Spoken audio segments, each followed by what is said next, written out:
What's up, guys? Welcome to another edition of the Veggie Life Live Chat, and I'm your host, Carlos Lyons. I have a very, very special guest on with me today. His name is Jeffrey Boadi. He is from London, England. I'm so glad to have him on today. We're going to be talking about the African diaspora and plant-based nutrition. How are you doing, Jeffrey? I'm good, thanks. Thanks for having me on. Looking forward to this conversation. Yes, sir. Yes, sir. So let's jump right into it, man. Would you mind just telling our viewing audience a little bit about yourself, where you come from, and what you're actually currently doing in London? So yeah, my name's Jeffrey, 32, born and raised in London to Ghanaian parents. So currently I'm working in digital content, but in terms of my passion and my platform, I promote the virtues and the benefits of plant-based nutrition for health benefits, how it benefits people of color as well. And really kind of have my own blog as well, The Wealth of Health. So I get a lot of long form pieces about plant-based nutrition on there. So that's kind of really my passion project and what I'm kind of working towards a lot of. So yeah, that's a little bit about myself. Excellent, man. And how did you get started with plant-based nutrition? Like, tell us your journey with that. So it's an interesting one because I'd kind of grown up playing football, or soccer as you call it in the States, and playing loads of different sports at school. And I played a little bit of football in a few different countries, Norway, Austria. I actually went to the States in 2011 as well, trialing for a few clubs as well in California. So, and all through that time, I'd kind of always thought nutrition was, I only thought of protein. I need to, recover my muscles. I need protein. I thought as an athlete, you need milk to put, strong bones. I thought you needed meat to kind of, build your physique in that kind of way to be, ready for the rigors of sport at any level. And then 2017, my sister told me about a documentary called What the Health. And she kind of mentioned it to me and said, I think you'd be interested in this documentary. It kind of looks at the links between diet and disease. And it kind of piqued my interest. So I gave it a watch and I was completely blown away.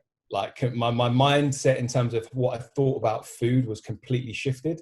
So I watched it once and then I watched it again with my now fiance, she was my girlfriend at the time. And we literally both just were like, that's it. And that day, I think it was mid-August 2017. That was the last day that I had any animal products. Overnight, I made the switch. And then I guess it took maybe 6 to 8 weeks to kind of really get an understanding of how I was going to optimize my diet from a performance sense. Because I still do a lot of training. I'm still very physically active. And my main driver was health and obviously some of the political aspects, which I'm sure we'll speak about in a little bit. But yeah, for me, it was such an easy decision when I kind of saw all the links between meat and the different chronic diseases and dairy products as well. So yeah, that's kind of the journey that I've been on. It's been amazing. It really has, in terms of optimizing my health to such a level and being able to, get that information across to other people as well. That's excellent, man. And just to hear you say that it was inspired by the What the Health documentary, because for me, I would say in 2017, the exact same year, to backtrack, my biological father passed away a couple of years before 2017. And he basically told me at that time, watch out for, diabetes and hypertension and that kind of stuff that runs in our family. And so I kind of took that and kind of tucked it away in the back of my mind somewhere until I got a physical in 2017. Right. And they basically told me that I was moving towards like the pre-diabetic status. Wow. And What the Health came out at that same time. So I ended up watching What the Health, and it kind of like freaked me out for a little bit. And about 30 days, I was calling myself, doing like a vegan diet. And then I went back into some of my old habits up until 2019. So I actually made my switch in January 2019. And although I don't consider myself, I don't like to use the label vegan, I consider myself a vegetarian with vegan sensibilities. And we can define some of those terms as well. I definitely am a promoter and an advocate for plant-based nutrition. And I would say about 90% of the time that's what I'm eating like. But as far as like eating meat, that's like a no-brainer for me. At times I've had dairy, but I really am trying to limit that as much as possible to make a full switch. I kind of want to go to more like a raw vegan diet if I can, at least maybe 50% of the time, because I do like my cooked foods. And, you know, just the food culture, and we'll talk about that as well, just food culture in Black communities, you know, it's not always raw food. It's a lot of good cooked food. Yeah, exactly. And I think it's the same everywhere. I'm sure it's the same in the United States as it is in the UK. We, as Black people in the Black community, we just love our cooked food, you know. And I think that would be going to a raw vegan state would be probably quite a hard transition for a lot of people to make. But I mean, going back to what you just said about the, you know, doctor saying that you're on the road to pre-diabetes, and your father saying that, you know, you had to watch out for that as it ran in the family. I think that's kind of the mindset that a lot of us had. You know, we think that if someone in our family has an affliction, that just because we're related, we're going to get it. But, you know, we've seen multiple studies and loads of different research that has showed that only around 20% of diseases are actually genetic. And a lot, like the vast majority, can be corrected via diet and lifestyle. And it's interesting you mentioned that, because my father also, he had a couple of cardiovascular events. So he had a minor heart attack and a minor stroke. So that was the first one happened when I was late teens, and I think it was my mid 20s. And at the time I was just really confused and scared, obviously. And, you know, he's fine now, but, you know, being in the hospital, no one said anything about diet or anything like that. And it kind of made me just think, like, this can't just be a genetic thing. We're not just all just, you know, going to have that same fate. It just doesn't really make sense. So, and I think now seeing a lot of the research and a lot of the documentaries and a lot of people, you know, being inquisitive to go and do their own research into, you know, how diet has such a huge influence on our health and our longevity, it's really, really good to see. Most definitely. And I definitely agree with you in all of those fronts. So how would you describe what it means to be plant-based or vegan? How would you describe those terms? Well, I think the terms are interchangeable in a way. I think if we think about vegan primarily is the abstinence of use of animal products for whether it's food, consumer goods. So that's just not using animal products for anything. Plant-based has mainly a focus on the dietary side of things. But again, when I mention that they're kind of interchangeable, I personally say that I'm plant-based, but I don't use any animal products for clothing, for, you know, any consumer goods or anything like that. I think there's a little bit of stigma around the term vegan in terms of how some of people who are vegan potentially behave towards other people in terms of looking down on their choices. When we're all, you know, we've all started at, no one was ever born vegan. Do you know what I mean? Yeah. So I think we have to understand that, and have grace for people who we think can make better decisions, but maybe aren't at that stage yet to kind of, you know, connect the dots themselves. I think whole food plant-based is where it kind of gives you an idea of what you actually eat. So the vegan tells me what you don't eat, but it doesn't tell me what you actually do eat. Because you could eat Coca-Cola and Oreos and, you know, potato chips, and you could consider yourself vegan because you're not eating animal products. But from my perspective, from a pure health perspective, whole food plant-based says what, you know, is being consumed. So that's whole plant foods, you know, legumes, beans, whole grains, leafy green vegetables, fruits. And those are the foods that, you know, we've seen time and time again that contribute to health and longevity. Wow, that is an excellent, excellent answer, man. I definitely agree with you on that. And, you know, it's funny because I remember when I was a teenager, I was in California at like some kind of summer camp I was doing. And it was the first time I ever really met a lot of people that considered themselves like vegan or vegetarian. And when I heard this term like vegan, and the girl that I actually met, she was like, she doesn't eat certain like types of food because it has milk in it or any animal products. And, you know, as a teenager, I'm like, man, that sounds so weird. And to fast forward, like, you know, close to, you know, 20 years later, just to be in this space where I'm not necessarily trying to live with what we call the standard American diet. And now moving towards more of a whole foods, plant-based diet. It's just funny to be in this position. But now I do see the great benefits, and honestly, just, I feel better.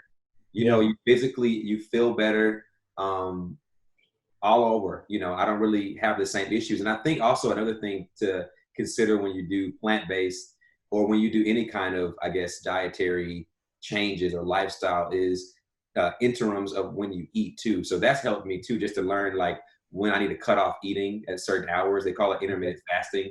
That's really helped me as well. Like saying, hey, I'm not gonna eat so much in the morning as I would probably around lunchtime and early evening.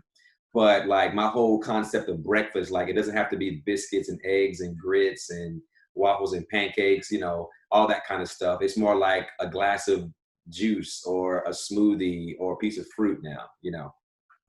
Exactly. And I think what you just mentioned in terms of that typical breakfast, that's very much, related to, the whole soul food element, which came from the South. And, I'm sure we'll get into that as well. And it's not, if you think about breakfast in terms of wanting to prime your body for the day, to really start with those heavy foods that are going to be really like hard to digest. It's not ideal for me. I think it's not, the ideal way to start the day. You'd want to, have a smooth digestion process at the beginning of the day. And as you said, whether it's fruit or a smoothie or, some oatmeal with some nuts and seeds, that's really going to prime you for the day. Yeah, and I've seen your Instagram, and you have some amazingly, to me, they look complicated bowls. And one of the things that can be very intimidating, and I've been doing this for over a year now, but if I was a person on the outside looking in at people that do this lifestyle, what can seem intimidating to me is like how you guys make your food look so appealing. It's like, when do you have time to like buy all these different ingredients and all these different things to put in these bowls, and they just look perfect for Instagram and for social media? I'm just like, man, my food doesn't look like that. I normally just kind of go order something from somebody to make it look that nice. Yeah. Do you know what it is? I remember doing some posts a little while back on my Instagram about how my food first looked when I went plant-based. So I was quite open about that, because obviously I've been doing this for a few years now. So I've kind of really got an idea of how to make the food work in terms of, one, how it looks, because it needs to look appealing for people to, be interested in a potential lifestyle like this, but also how it optimizes my body. So some of my first meals were like really basic. I just like kind of threw stuff together because I didn't really know what I was doing. But now I have an understanding of the ratios of what I want in my food. So I want a certain amount of fats. I want, a certain amount of nuts and seeds, and maybe a little bit of fruit, but not too much, so it's not too sweet. So yeah, it's kind of really, it took me a while to get here. But I think, and as I was quite transparent in that sense, in terms of, I don't want people to think that, I straight away went, plant-based and my food just looked amazing, because it didn't. So I was quite open about that, just to make people think that, I don't want people to think, I can't do this because it looks a certain way and I can't achieve that, because it's not really about, I guess it's not so much about how it looks, but because I always talk about, the benefits of the foods that I'm using as well, and what you're going to be getting out of them. And I think that's more important to get that information across to people than, I guess, how it looks. Yeah, very true. So let's kind of switch our focus and kind of define for people what the African diaspora is, as well as how the variety of foods and I guess food traditions and food cultures can be across the diaspora. So for those that do not know, this diaspora pretty much started with the transatlantic slave trade, when people groups from West Africa basically were taken to what we call the Americas, so North America, South America. And then as far as like the migration of Black people to Europe, in your case with, I guess, immigrants moving there, I don't really know a lot of the full history about slavery in Europe, but I definitely know that that's a part of kind of the trajectory of movement of Black people to the Americas and to parts of Europe. And then with that, you have like this breakdown. So here in the American South, which is where I live, soul food even has variety. If you live in the deep South, I'm from Mississippi and a state called Tennessee, but like the food culture in Tennessee is different than the food culture in Mississippi. And so you have like Creole influences, Cajun influences, a lot of gumbo and seafood dishes, the further south because we're closer to the water. And then like the upper South is kind of like the mid-South food, but it's still very traditional Southern soul food dishes. A lot of like collard greens and sweet potatoes, yams, macaroni and cheese, cornbread, fried chicken, all those kinds of dishes. And then the Caribbean, I feel like Caribbean food very much is akin to West African traditions in a lot of ways. Of course, they have their jerk chickens and that kind of stuff. And then just as far as like the food culture where you're from and Britain, can you speak to that? Well, I guess from me, I guess being the child of people who, in terms of my parents, who when they, immigrants of and coming to Ghana from there, I think a lot of the food traditions, they brought a lot of those with them. So I've not really eaten, I would probably eat when I was growing up at home the same way that I would eat if I was in Ghana, let's say. So we're talking a lot of, obviously there was meat, but I think, we'll come to the sense that where I think the meat consumption has got a little bit skewed in terms of the actual origins of West African and East African food as well, which is very plant centric. So, I ate a lot of plantains, a lot of greens, a lot of, yams. It's just tubers, black-eyed beans were like really big in my home as well. But again, the influence of meat kind of grew in the sense that it maybe kind of outweighed where the origins of the diet actually were. So if you think about Ethiopia and Somalia in the east of Africa, their food is really heavily plant focused. So we've got like loads of lentils, chickpeas, fava beans. There's a few Ethiopian restaurants in London actually that I've earmarked that I want to visit. Obviously once they begin to open again. So I think, and I put a post up recently about the African heritage diet, in terms of there was like a pyramid, and near the top there were some seafood and chicken and stuff, but near the bottom, in terms of the foods that we should be eating every day and that we have been historically, you've got whole grains, you've got tubers, you've got root vegetables, you've got dark leafy greens. And I think we've kind of just gone away from that as we've come into Western culture a little bit more. So it's an influx of chicken and a lot of fish and, loads of animal products. And I think if you look at, particularly, is that the way we're supposed to be eating? Because if you think about a lot of the rising disease rates in, Black communities, they're disproportionate to any other race. So maybe we're not actually eating the food that is correct and the fuel that's correct for our bodies. So I think, again, that's something that I really want to kind of shed light on, because I think when we think of African culture, we think of meat, and it's still very prevalent, but is that the way that we've been eating historically? And is that the way we should be eating for our longevity? Very true. And, with so many of the main domesticated foods that we eat and just the highly engineered, genetically modified foods that we eat, they're so full of, so many hormones and different chemicals, that's really what's taking a toll on our health as well. And then I think too, with the protein myth, the myth that you have to have so much protein, you're an athlete, so you understand this idea, the idea of protein and, in order to build muscle and But I have friends who although they do emphasize protein, it's not animal protein, it's plant-based protein, and it's very natural, like through your beans and your lentils and your, legumes and all that kind of stuff. Yeah. What would you speak to as far as like that myth in our culture concerning protein? Yeah, it's very big. And I think it's something that I thought, there was a lot of prevalence in that. I thought, I can't go, well, when the whole veganism thing was first mentioned to me, this was around sort of 2012. I was like, well, the first thing, where am I going to get my protein? Because it's been drilled into us, I guess, from a cultural standpoint, but also in Western culture, from a marketing standpoint, it's been hammered into us that we need meat and we need milk and we need all of these things. So people have kind of just adopted that. And I guess, as I said, in an African culture, it's multiplied because of the meat heavy element. But it's not really true. It's not true, because you can get all of the protein that you need from plants. It's that simple. Like, all protein originates from plants anyway.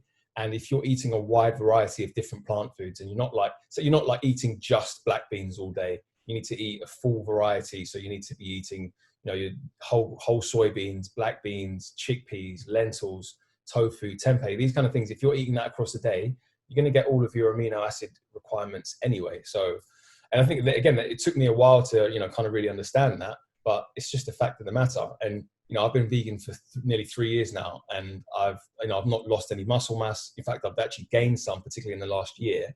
And, I'm not wilting away, so I'm doing all right, Yeah. How tall are you, and what's your body mass index? 6'3". In terms of BMI is quite a tricky measure of, where someone's at. Because if someone's got more muscle mass, then their BMI might be higher, and it might be a little bit skewed. In terms of body fat percentage, I'm not sure. I weigh around 89 kilos, so I'm not sure what that is in pounds. Maybe 195, 200, something like that. Okay. Yeah, and as we talk about protein, what I've heard a lot more from those that ascribe to more of a plant-based vegan diet is that it's not necessarily the protein. It's really, we need more fiber in our diets. We don't have enough dietary fiber in order to break down all the food that we're eating on a consistent basis. And so, you know, your plant fiber is really where it's going to be important. Exactly. Yeah. And I think that's something that, you know, especially in the UK, people just aren't getting anywhere near as much fiber as they should be. We're talking 20, 25 grams is probably what people get at the highest end, when really you should really be aiming for 40 grams a day at the bare minimum. I mean, I probably get like maybe 40 grams in one meal on certain occasions. I'm maybe getting 70 to 80 grams. And it just helps with your digestion in terms of moving the stool through the body, and you just feel light, you know, in terms of like, it helps with your, you know, obviously when you go into the toilet and you're flushing out your system, like I go with such regularity and just cleaning out the system. Whereas before I was maybe going, I mean, maybe to get a little bit explicit, maybe once a day max, sometimes not even that. But you've really got to, you're thinking about, is this best for me? You know, if we're eating 3 meals a day and it's kind of coming out the other end once, where is the rest of it going? You know, it's really kind of, it's going to be building up inside of our intestines and kind of just staying there. So yeah, fiber is so important. I think that's where the conversation needs to pivot in terms of what people really need to be getting in their diets. Exactly. And speaking of fiber, I've seen that you do kind of like a sprouted, is it like a garden? I don't really know how to describe your sprouted posts, you know, Yeah. and you're doing those out of jars in your apartment or house. How do you go about doing sprouting your food? Yeah. So that came across. So I've known that sprouts, particularly broccoli sprouts, are like really, really nutrient dense foods. Any sprouted seed is basically, you have like almost, you know, 2 to 3 times as much nutrition as you would get in the mature plant. And for some reason, you know, I've been eating sprouts sporadically for the last few years, but it only dawned on me in the last few weeks to months to maybe just grow them myself, you know. And I saw this guy who's got a book called the Sprout Book, Doug Evans. I did an Instagram live with him, which I need to put on my page. And we just had a chat about it, and he's super passionate about sprouting and how it can benefit people. And the great thing about it is that it's very affordable as well. All you need is a bag of sprouting seeds, ideally organic, non-GMO, not that expensive. You can just get a mason jar with like a mesh lid or a normal lid with a cheesecloth, and you just need a bowl, and that's it. Because if you go to the health food stores in London or anywhere else and you get a small box of sprouts, which is maybe like a fistful of sprouts, that will cost maybe $4 or $5. So like maybe £3 here. But that equivalent, if you sprout it and grow it yourself at home, that's like 25 cents or 10p, the equivalent. So it's very, very affordable. And in terms of, you know, I speak about low income communities who aren't able to get access to quality nutrition. That's a really cheap, affordable way for them to get quality nutrition into their diet. So that's, yeah. And in terms of how you do it, you literally just get like a jar like this, like a mason jar. See, this one's got water in, but get a mason jar and you have like a mesh lid. And you put like 2 tablespoons of sprouting seeds in there, soak them overnight. Then for the next 4 to 5 days, you just rinse and drain the seeds twice a day. Sorry. And then after that, you've got a set of sprouts, which you can just put in the fridge and just eat. So yeah, it's really, really easy. Wow, man. Do you do sprouted bread as well? No. So at the moment, I've only been doing sprouted broccoli, radish sprouts. I did some lentil sprouts the other day.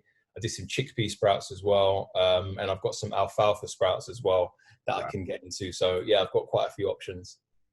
I think that's really awesome because I think we have lost touch, especially for those that are urban dwellers that live in cities. We have lost touch with the idea of growing our own food and urban gardens and farming. We're not farming, but gardening in our own backyard. So that's something that I want to get into as far as like growing my own food, and just you get to see the process of how it starts as a seed and growing into what it becomes as a, you know, vegetable or fruit.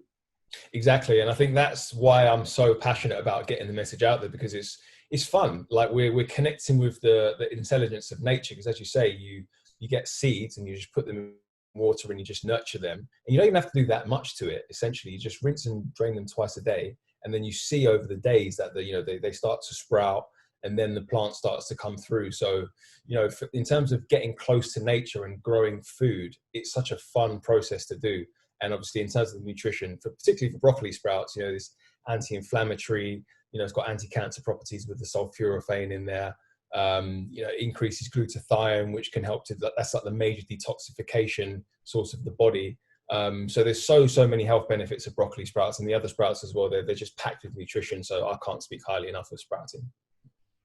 And in our last couple of, minutes, how would you encourage anyone to transition into a plant-based diet, specifically those that are coming from minority communities, Black communities? Mm.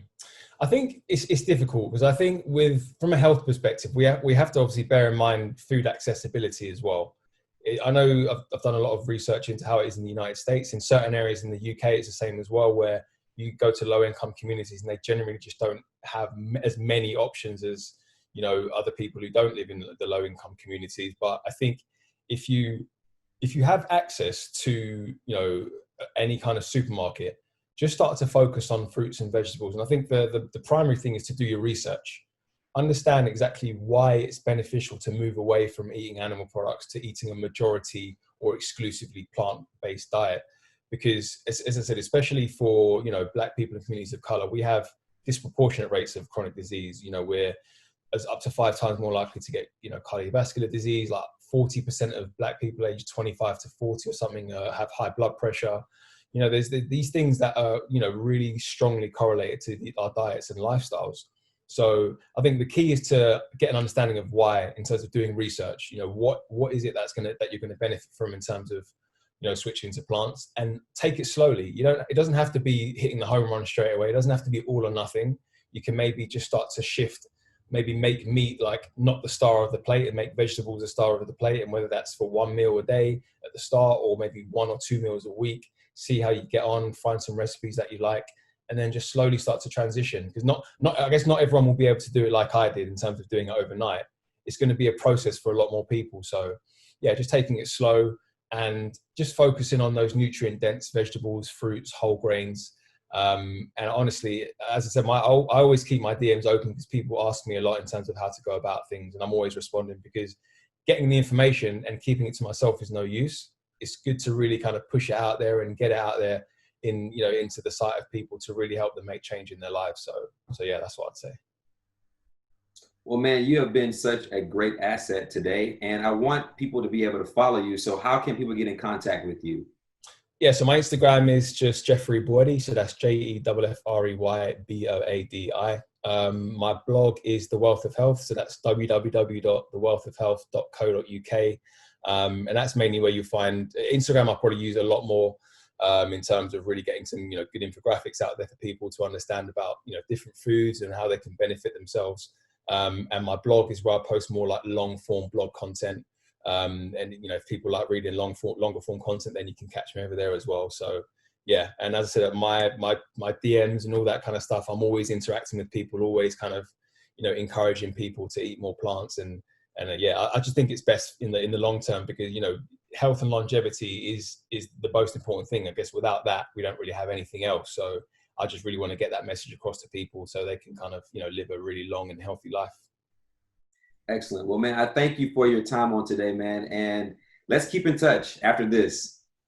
Definitely. Thanks for having me. It's been a pleasure. And as we said at the start, hopefully we can really benefit some people going forward.